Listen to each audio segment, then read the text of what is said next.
Yeah, so if you don't mind, just kind of start off with your name, who you are, and how you got to where you are today. Sure. Scott Carr, I'm the director of athletics at FIU, Florida International University. We go by FIU. And, my quick background is I grew up in the house of an athletics director. My dad was an AD at University of Florida and University of Houston. So it's in my blood. But I got started after college. I was an equipment manager in college, like you. But I was with baseball and track, and then with football. So I knew I wanted to work in sports, and got my first internship with the Orange Bowl committee.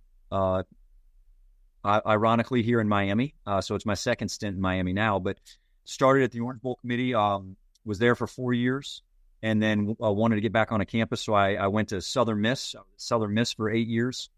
Left Southern Miss and went to Auburn. I was at Auburn for 7 years, and then left Auburn and went to UCF and was at UCF for 6.5 or 7 years, and been here at FIU for just under 3 now. It's hard to believe. It'll be three on December 1st. So Yeah. that's a quick background on me. Yep. And with each one of those jobs, I know like the landscape of how to apply for jobs has changed drastically throughout the years, but each spot, how did that come about? Was it somebody who personally recommended it? Was it through like a search firm, an agent? If you want to dive into like each spot real quick. Yeah, sure. So I'll start with the Orange Bowl committee, and for the Orange Bowl committee, it started out. So it was an internship, and uh, my dad, who was still in the business at the time, he knew Keith Tribble, who was the executive director of the Orange Bowl, and reached out to Keith, and so Keith gave me that first opportunity. So that was sort of using your network, if you will. The network just happened to be related to me, Right. and then the athletics director at Southern Miss, another sort of family connection. Richard Giannini was the athletic director. He was at the University of Florida. When my dad was the AD there, he was the number 2. So I'd known Richard since I was a kid, and so they had an opportunity open up at Southern Miss, and I was able to get that opportunity through that relationship with Richard. And then the Auburn job was really one where it was just I don't know if I earned it on my references and interviewing, but I didn't have a connection at Auburn. I didn't personally know Jay Jacobs, but I knew a lot of people that did know Jay Jacobs, and they were on my reference list, and they reached out on my behalf. Yeah. So again, it's a networking piece, right? So I had people that had worked with me, right? Or I had worked with them, worked for them, that reached out on my behalf and got me the interview. And I'm a firm believer. Obviously, you got to go in and win the interview. Relationships may get you the interview, but relationships don't usually get you the job. And then for UCF, another relationship piece. Danny White was at Ole Miss some of the time I was at Auburn. And so we kind of crossed paths a little bit, but we didn't have each other's cell phone numbers. We didn't have that type of relationship. All right. But one of his senior associate or executive staff members, David Hansen, was at UCF.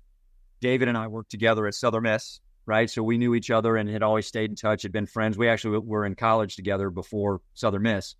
Mm-hmm. And so when Danny was wanting to create the CMO job there at UCF, David called me and said, "Hey, would you be interested?" And I said, "Absolutely." So that, again, another relationship that was there.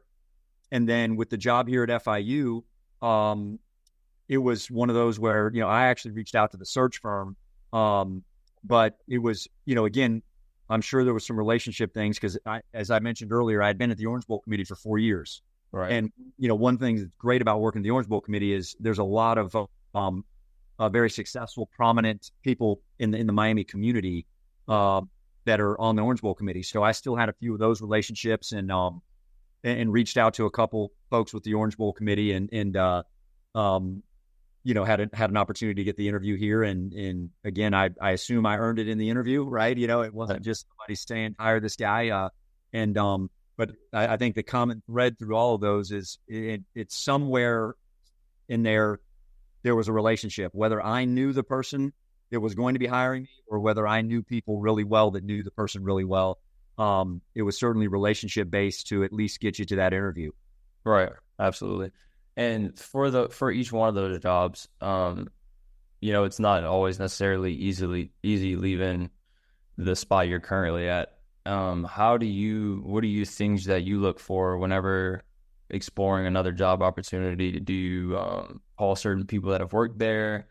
Do you just take a leap of faith and kind of just go with it? Like for each spot, what did you kind of do? Yeah, each spot was probably a little bit different because it was in a different place in my career. Right.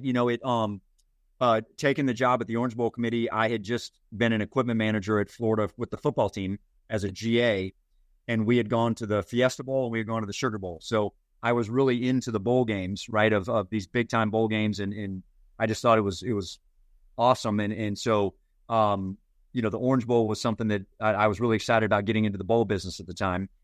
And then after a few years, and I loved it. Eric Palms, who's the CEO there now, was actually my direct supervisor. Keith Tribble was the CEO.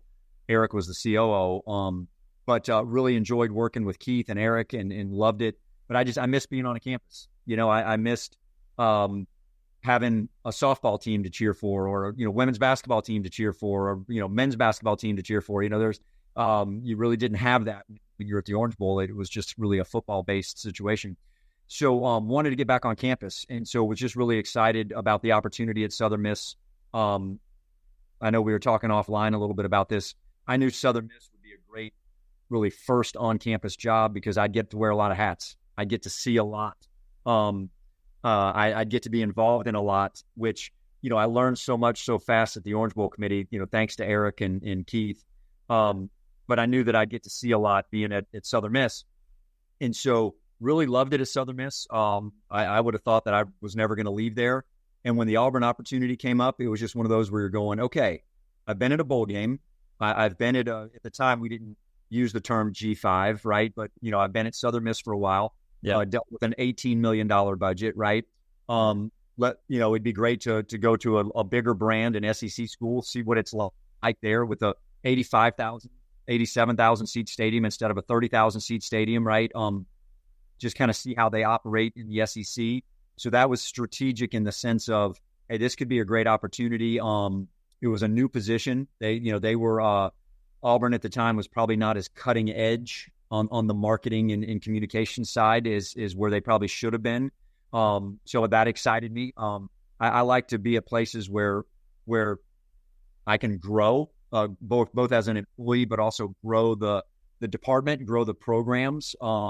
I'm not a maintainer. I don't like to just go somewhere and maintain what's going on. I want to be able to grow. And even though Auburn's a huge brand in the SEC, I certainly saw the opportunity for growth there because I saw a lot of things that they weren't doing, right, that they could and should be doing. So I knew that was a great growth opportunity I felt for them and for me. And then same thing with UCF, right? I mean, UCF, it was I'm from Florida. I'm originally from Gainesville, so I'm very familiar with UCF, very familiar with the Orlando area. So it was an opportunity to come home, if you will, even though it was 2 hours from where my parents were living. But that was on a personal side, that was intriguing. But then I also I knew again more reputationally about Danny White. I knew him a little bit, but I wanted to work for him. If we're being honest, I said Danny White is a guy that I want to work for and learn from. That'll be invaluable for me. And I saw UCF as a sleeping giant, as a gold mine. Use whatever word you want to use. I mean, I can remember when Danny and I were interviewing. I was already talking about the next conference, right? Because UCF just was growing, and I knew UCF had such a large student body, and I just knew that all it took was the right formula, and UCF was going to be on the map. And I wish I had more crystal balls like that, but that was a pretty good crystal ball there, and learned a ton from Danny. Just it's invaluable what he taught me, not just about how to do the marketing and the branding and the sales, just learning some of that stuff from him. That was different than some of the other mix that I had at other places, but learning how to be an AD as well. I learned a lot from him just by watching him and seeing how he handled things. I do a lot of those same things he did, here in the chair that I'm in now. Run the way, running a coaching search, et cetera, right? That have nothing to do with the marketing and branding side of things. So I knew that would be a great opportunity at UCF, and I had no idea that it would be that great, right? But obviously turned out to be a wonderful opportunity. And then, with the FIU situation, it was one of those where I was able to say, okay, FIU's got a lot of similarities to UCF, right? It's just UCF's 20, 25 years ahead of FIU in playing football and some of that type of stuff, right? So UCF started football in 79, FIU started football in 2002. So, UCF had a head start on us, but I just said, man, great city, big city, great student body, big alumni base. And it's really just a matter of waking up the giant so that the alumni base wakes up and says, we want to come support you. And that's what we were able to do at UCF, and that's what we're working on doing here at FIU. So that's kind of the little bit of background on, I guess, a snapshot of each one of those approaches. Yeah, no, absolutely. Speaking of your opportunity, which you're currently at, what are some things that you're excited about? Obviously, more recently, Pitbull, doing that whole deal, if you want to dive into that, but also some of the challenges you had at first whenever you first took the job, some things that y'all have been able to accomplish, and things that you also want to keep pushing the envelope. Yeah, sure. Yeah, so I guess I'll start with the Pitbull Stadium piece, right? Everybody likes hearing about that. Right. That's when I first got here. It's a matter to me. It's you need to really do an assessment of the place that you're going to, right? Because sure, I did my research on FIU to interview for the job, but you can only learn so much about a job before you actually get in the chair, right? And that first day, boy, I learned a lot that first day, right? I learned a lot of things, about the budget, about the money that we didn't have, about some ways that the university was already helping us that I was planning on using to maybe try to get some help for the budget, but they were already helping us out there. So you learn a lot, and you have to pivot a little bit on what you maybe thought the day before when you took the job. But it was one of those where I knew that we needed to have a quick assessment of strengths and weaknesses, not more so that we could lean into our strengths, right? Not sit there and focus on your weaknesses, but lean into your strengths. And what I mean by that is, in practical terms, is so we have a huge alumni base here. We have a huge student body, but we don't have a huge fan base, right? I learned this after the interview as well, that we didn't even have an annual fund for fundraising when I took the job.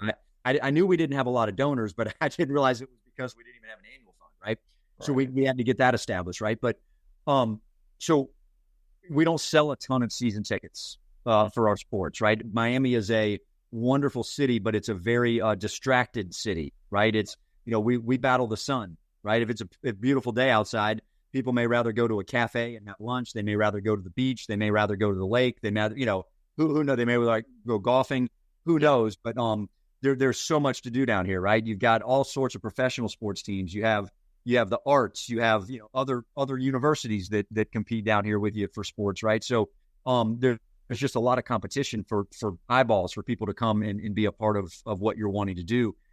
But so it was, what do we want to lean into? Well, we're going to lean into the large alumni base. We're going to lean into the large student body. We're going to lean into the fact that we're in the city of Miami, and what that brings that other places don't bring. And what I mean by that is, you may be in a smaller community than Miami. I'll call it a small town. I've been in a Hattiesburg, Mississippi before, right? Auburn, Alabama, right? And there might not be a whole lot else to do there. So a lot of people are going to come to your games, but those folks, they may have $1,000 they can give you, right? They may have $500 they can give you. They may have whatever it may be, right? In Miami, there's some people here that are extremely wealthy, and $500,000 is a rounding error, right, for their accountant.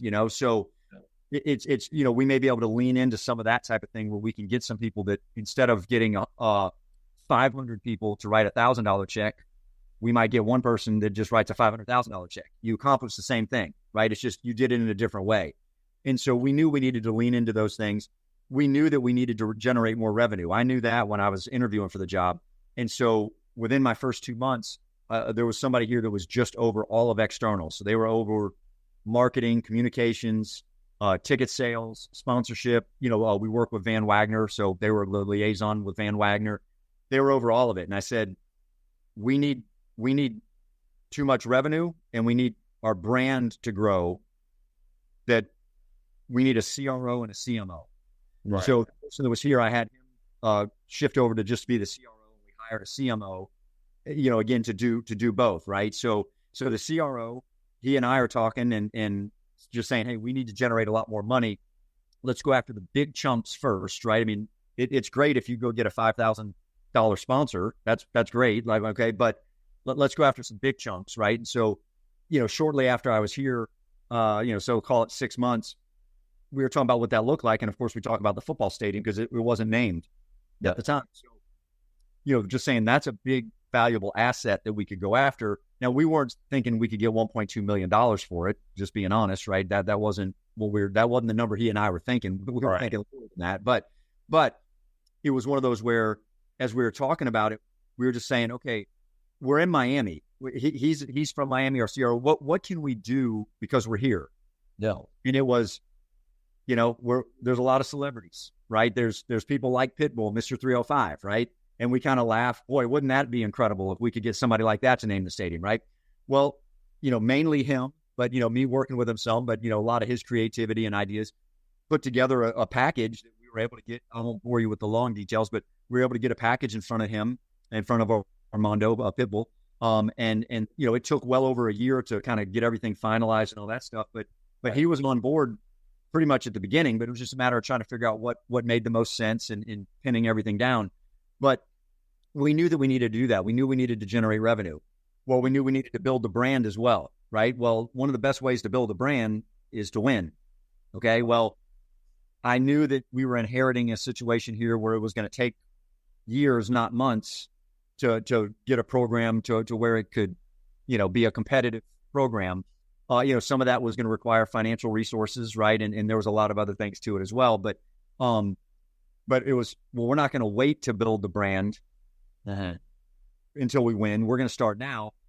So one of the, again, what's unique to FIU? Well, something that's unique is we have a artificial turf football field that has no lines painted on it because we rent our stadium to a local minor league soccer team, Miami FC. It's not Inter Miami that Messi's on. It's Miami FC, right? But they're great partners with us. And they play all their matches. We're their home stadium. We're their, they practice on here. They play here. So we have no lines on our field.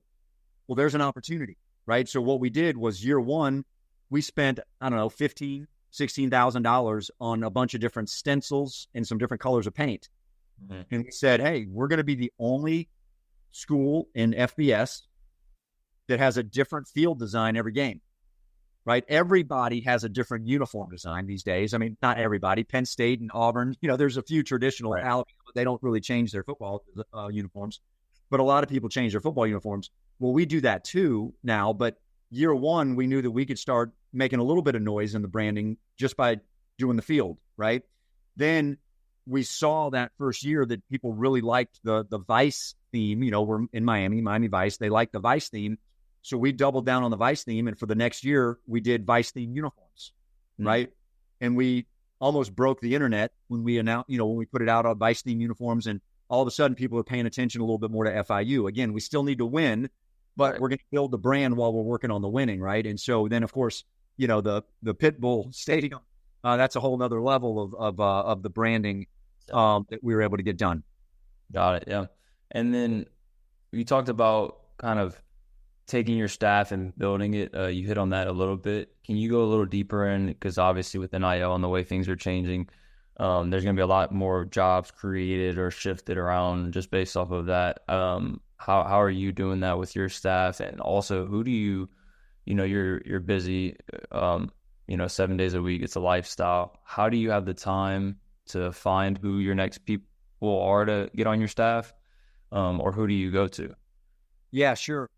Good question. So we are, as you know, there's different levels of budget depending on what school you're at, right? We are not at the high level of budget. The people that have already hired folks to help with NIL and maybe even help with the house settlement that's coming and all the other things, right? They're just building out departments, right? We have trying to get it done with it being, our senior associate over compliance is also helping us with NIL, but it's not fair to him because, it's a full-time job, right? The NIL stuff's a full-time job. So we've had conversations. I haven't created the job yet, right? But have had a lot of conversations about the fact that that I need to find the funding so that we can hire somebody to oversee the NIL. We're all in on it. We have a collective here. Our fundraisers are out more than half the time asking people to give to the collective, rather than to the athletics department. So we're all in on it. We know that that it's what needs to happen. I mean, it's great for the student athletes, but it's also the space you got to be in to be competitive. And so we're doing everything we can there, but we do need to seriously consider adding a position to answer your question. And then to answer your question about kind of the networking when it comes to hiring people, it's just relying on your friends in the business, right? It's sure, you're going to post a job, but you're going to call people. If I've kind of gotten to an age in my career where I'm going to know folks, a lot of people that I want to talk to be on my executive staff, right, to report directly to me. Right. But the levels below them, I may not have as great of a grasp on those individuals. But I can rely on my network to help me with that. I can call my network and say, hey, do you know somebody? So for me, there's been a few positions here where I had somebody in mind and said, let me call them and see if they're interested. And then there's been some positions here where I haven't had somebody in mind. So I've called my network to say, do you have somebody that you would recommend? And so far it's all worked out well with either one of those. But again, it's about that network, right? It's about, it's just kind of a reverse network. It's not helping me get a job. It's helping me get somebody to do a job at FIU. Yeah, that's right. I didn't ask this in the beginning, but I know you said your dad was an athletic director, but what made you, jump all in? Obviously, there's a point in your life where you have to decide, I might want this, I might want that, and you gotta, especially with athletics as a whole, you got to jump in full, both feet in. So when was that? And then what is your why? Well, why do you wake up and do it every day? Yeah, sure. Great questions. So for me, I don't know if this is a great story, but it's the truth. So that's what I do, is tell the truth, right? So growing up, as you've mentioned in the podcast already, this is a lifestyle. It's not a job. And so it's what I knew growing up. Now I have 4 siblings, 3 brothers and a sister.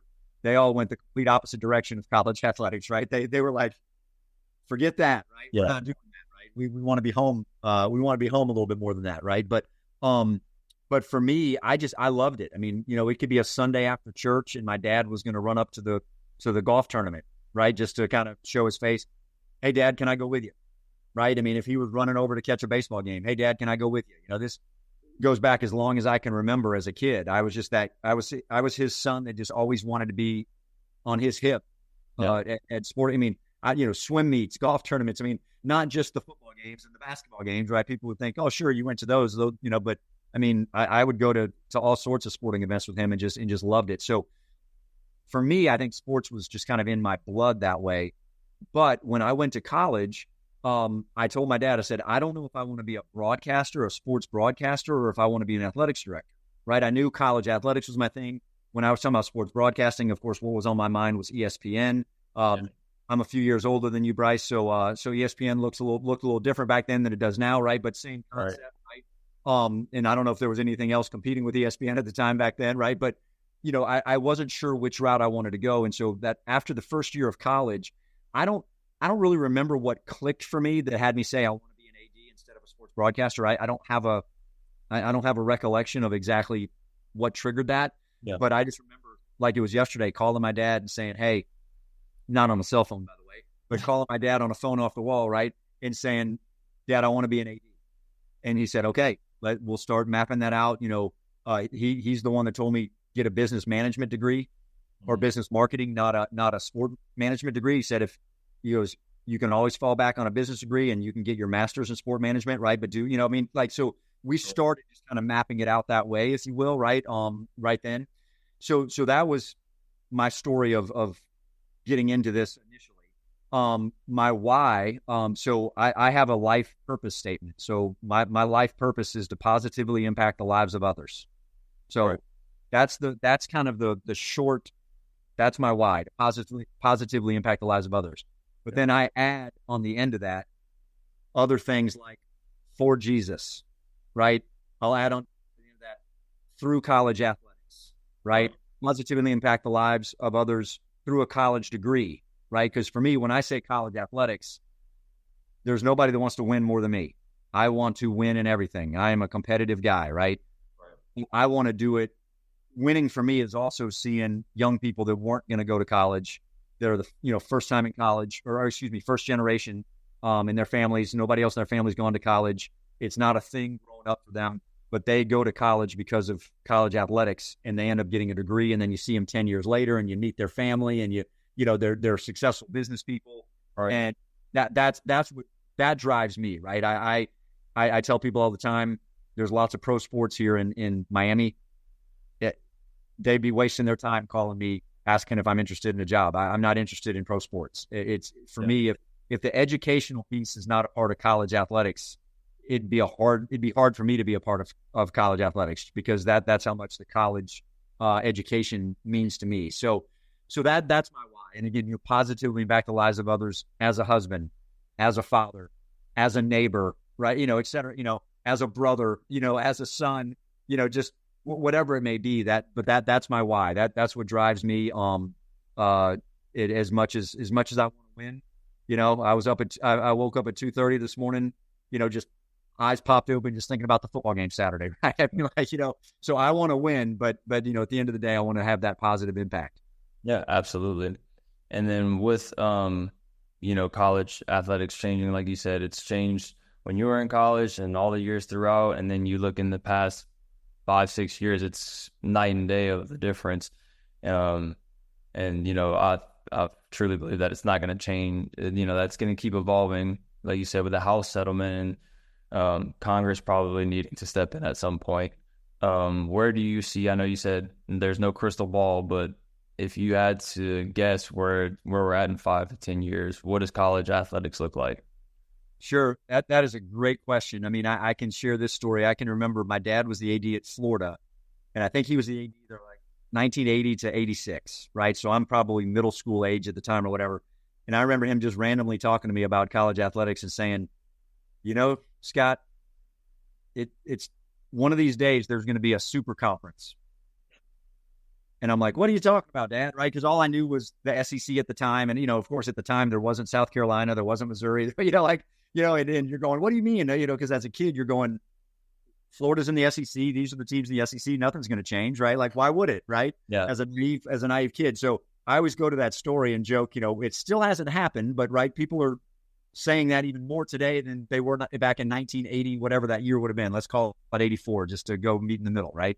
Right. But it's the one thing that is going to happen in the next 5-10 years is going to be change, right? That's the one thing we know is going to happen is whatever it is today is not what it's going to be 5 or 10 years from now, right? That's just not what it's going to be. So whether that means there's some sort of different look with the group of five versus the P4, Right. and different look could be that, I don't know, the group of five has a playoff, and the winner of that playoff gets in the overall playoff, right? It could be that the group of five has its own playoff and isn't in the CFP playoff. It could be that conferences have done some sort of different realignment. It could be that there's a super conference, like my dad projected. Gosh, I don't want to date myself. How many years ago would 1984 have been, right? But, but yeah, just a few, right? Whether it's that, it's so hard to know.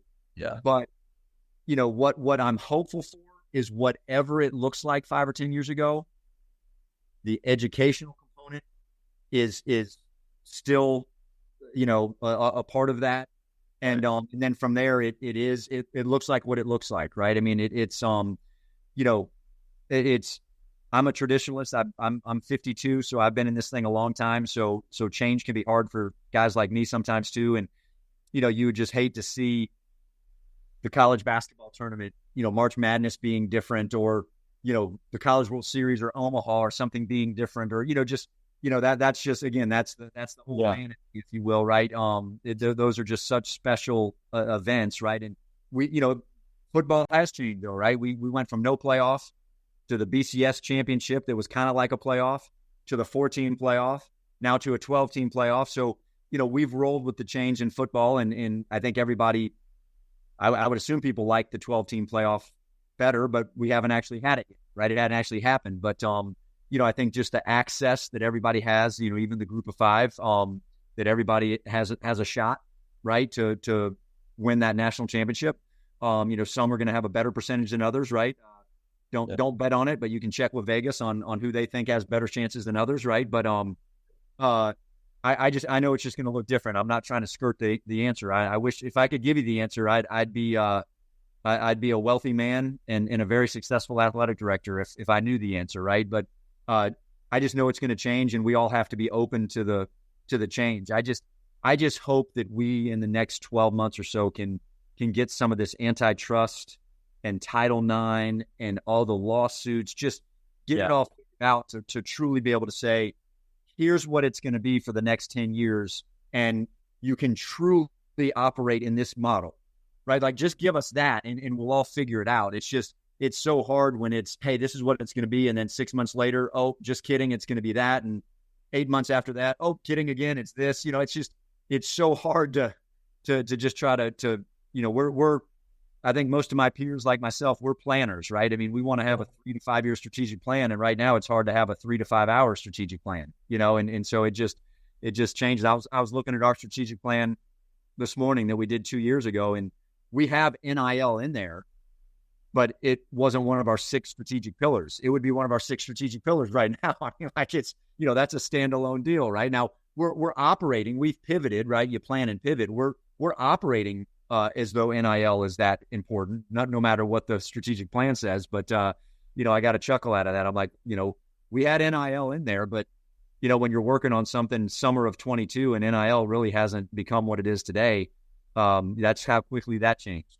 Right. H. Bolbolin is a regionally concentrated, customer-focused, energy-related services organization in Northwest Louisiana. Our success is based on our ability to move fast, add value through quality, service, innovation, and our capacity to customize solutions to meet our customers' specific problems. H. Bolbolin is committed to conducting business ethically and believe good governance protects and enhances long-term value. We are transforming clean energy resources along with digital and automated technology. Right. I'm not trying to get you in trouble with this question, but obviously, like, kind of touched on that. It's like, is the NCAA going to be a thing in 5 to 10 years? Or do you see somebody like, I don't know, maybe just call it like Nick Saban. Nick Saban says, no, this is how college athletics needs to run, and he gets a team and a new board. Do you see somebody jumping in on that? Because at the end of the day, like, a lot of these schools, like, the nonprofit, non-revenue generating teams, you got to go off of a business model with NIL, and those teams might suffer from it, and that's like the worst case scenario. You know what I mean? Yeah, I mean, my thought there is, and I think you're starting to see a little bit of a teaser of it with the House settlement, is I don't know that the NCAA goes away, because if we really think about who is the NCAA is all of us, right? I mean, so we are the NCAA. The NCAA is us, right? It's just they're the ones that always get the shots, the punches thrown at them, right? But it's all of us as institutions that are voting on things. But you can see it in what they're putting out there in the House settlement. So where the NCAA may separate themselves a little bit from some of the policing, right? Yeah. And hey, let's have a separate group police the NILs and the collectives and the fair market value and all that stuff. That's going to be a different group, right? That's not going to be underneath the NCAA's umbrella, right? The NCAA is going to be over here working on rules and championships and events and that kind of stuff. And let's have a separate kind of rules and group or whatever, right? Yeah. So I think in 5 to 10 years, it may be a little bit more hybrid like that. I wouldn't project in 5 to 10 years that all of a sudden there's just not the NCAA and all of a sudden there's this for football and this for men's basketball and this for women's basketball. I wouldn't think it would be something splintered or something like that. I think the NCAA is still going to be, the ultimate organization, but I think there may be some hey, let's peel this and this and this off, and have these other groups doing it that still, whether they're a direct line or a dotted line to the NCAA or however that looks, but the NCAA is going to focus on these things, and then this other stuff's going to happen over here. That's what I think it'll be a little bit more of. The question is just, football is always driving this thing, right? All these changes, conference realignment, TV contracts, revenue, house settlement. I mean, all this stuff. It's football is the revenue generator. It's the brand builder. It's it's the deal. So the question is just, is there some sort of a separate setup for college football? I still don't know if that would be outside of the NCAA versus inside the NCAA, right? Because technically, you use the name Nick Saban, right? So if you use that name, if Nick Saban is that person, is he an NCAA employee, or is there, or is he a CFP in the college football playoff that takes over the college football piece of things, right? While still being a part of the NCAA, if you will, right? But because again, college football right now is already a little bit separate, right? Because you got the CFP, not the NCAA, running college football. So there's already a little bit of the hybrid model. So what would that hybrid model look like 5 to 10 years from now? I think the bigger piece of the hybrid is what does that college football piece look like? And I don't know, because it's already kind of separated with the CFP, but we're all keeping everything else together. So good question, man. I wish I had an answer. Well, only time will tell. Yes. What are things?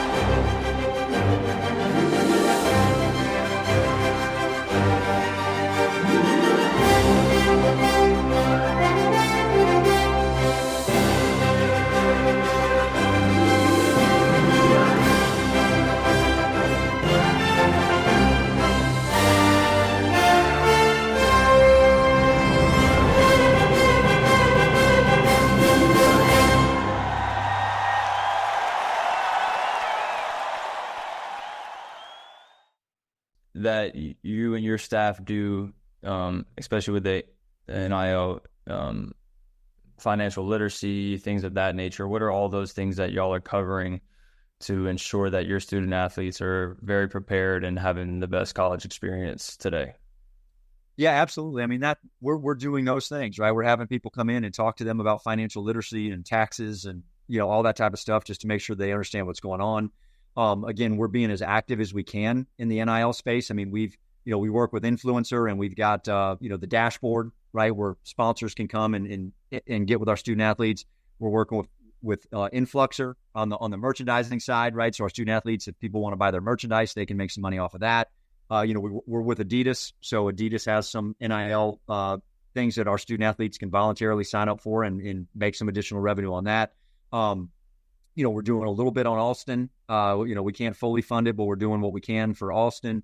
And again, I mentioned before, we're working hard on the collective and being able to generate some revenue for the collective. So we're doing everything that we can, which means that we're falling short of, all those P4 schools and some of the, some of those folks. But we're doing what we can.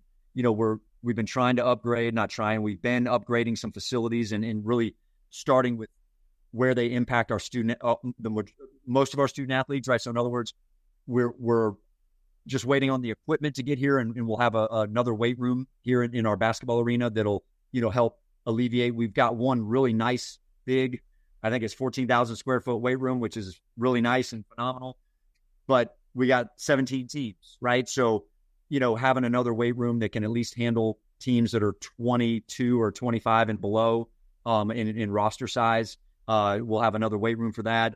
We've just renovated both of our hydrotherapy rooms, the one over here at the basketball arena, the one at football. Those needed upgrades. So we're chipping away at some of those types of projects that really impact. We've done not full renovations, but just kind of refurbishing some things with our locker rooms, right? Just the carpeting and the painting and the lighting and some new lockers and just those type of things, just to really enhance the student athlete experience the best you can when you do have limited resources, right? We not knocking down walls is expensive. Painting walls, painting walls and getting some LED lights instead of those old yellow halogen lights, right? It really changes the look and feel of a place. So we're being, creative. If creative is probably not the right word because everybody does it, right? But we're being creative with our money, right? We're and putting it into areas that are really impacting as many student athletes as we possibly can. And we know the hydrotherapy tubs, that's everybody, right? We know that even though the weight room, not every team, like football, is not going to come over here and work out in this weight room, but it's going to help football because there's going to be less pressure and stress on the weight room where football works out, right? They're not going to have to work around other teams as much, right? So just really trying to have that maximum impact was what we've done the past 2.5 years. But then from there, I'll share this, and I'm sure a lot of other ADs are doing the same thing. We did the strategic plan and then shifted right after that to facilities master plan and worked with AECOM and really started, got really to where we had the final rough draft, right, of the facility master plan. And that was probably in January. And I've hit pause on it, right, because we needed to shift to NIL and making sure that our collective was where it needed to be and that we were fundraising for the collective. And it's hard to fundraise for the collective and for facilities, right? I mean, it's, there's that balance there, right? And right now we really need to be good in the collective space. And I'm happy that we've been able to do some of these upgrades with some of our facilities that really needed it. And we have other facilities that we need to attend to, but in those first 2.5 years I've been here, the facilities are in a much better place. The student athlete facilities are in a much better place than they were 2.5 years ago. And so the need is not as desperate for facilities. So we've kind of pivoted, and I think I put it on my goals for this year to roll out a facility master plan. I've already had to tell my president, hey, just so you know, I'm not going to be accomplishing that goal because I needed to pivot to NIL. And he said, hey, I get it. I know what you're dealing with. So so that's a part of it too. Got it. Last question before I let you go. If Scott Carr was 22 years old, 23 years old, what advice would you give him sitting where you are now? Simple. Listen to your dad. That's the advice I would give 22-year-old Scott. My dad unfortunately passed February 3rd of this year. And, now, I mean, I'm dealing with this house settlement, and I want to pick up the phone and call him and pick his brain so bad, right? And every time I have those thoughts, I think back and I go, when I was 22, he was telling me to do this. But at 22, I listened to him, but I did maybe half of what he was telling me to do. Or, I would kind of do it, maybe not do it, maybe go, come on, Dad, let me just enjoy life a little bit, right? And I look back on it now, and I've even said it to my wife. I'm like, man, my dad shared so much wisdom with me. And I, if I'm being honest, I probably took 10% of it to heart, or 15% of it, right? Or not to heart. I took it all to heart, but I probably implemented 15% of it, right? And, you look back on it, you're like, you idiot. Like, you had the best mentor in the world, a guy that's been a successful AD at 2 different places and started he and Richard Giannini started the search business years ago. And you're like, what a resource. I should have not listened more. I should have implemented more of what I heard with him, so that's what I would tell myself. And so how does that translate to your readers and to yourself? It's get some mentors that I know you already have because you told me that offline. But listen to them, right? And be intentional. Be more intentional than I was, right? And what does that mean? Okay, intentional. I was one of those where I would be really busy at work, right, doing my job, and the NACTA convention would come up in June, and I would make an excuse. Oh, I'm too busy. I need to get work done here at Southern Miss, right? We don't have much money in the budget, right? Like I won't go to NACTA this year, right? And I would justify not going to NACTA. In my mind, I would say to myself, well, am I doing a disservice to Southern Miss? Am I doing a disservice to Auburn? Am I doing a disservice to my company by going to this professional development, because really the professional development's helping me. Right. And that's the wrong approach. The professional development is helping the company I'm at too, because you've already asked me, Scott, how do you know who to hire? Yeah. Well, you got to have that network, right? I mean, and you don't build that network just sitting at your desk. And so I went to NACDA a lot, but there was a lot of times I'd go 2 years, 3 years, whatever it may be, and not go to NACDA, not go to those types of conventions. There's more of those conventions now. And I would give that advice to you and to people your age or folks that are just younger in the businesses. Don't do like me and justify I'm doing it. I'm serving my current place better and not serving myself. That's noble. So I'm not going to go to one of those professional development places. Go to one of those at least once a year and then stay in touch with those people. Because again, you never know. I mean, you heard my story. I won't go over it again, but people that I met either at a job or at a convention or whatever it may be, those connections are what led to every job that I have.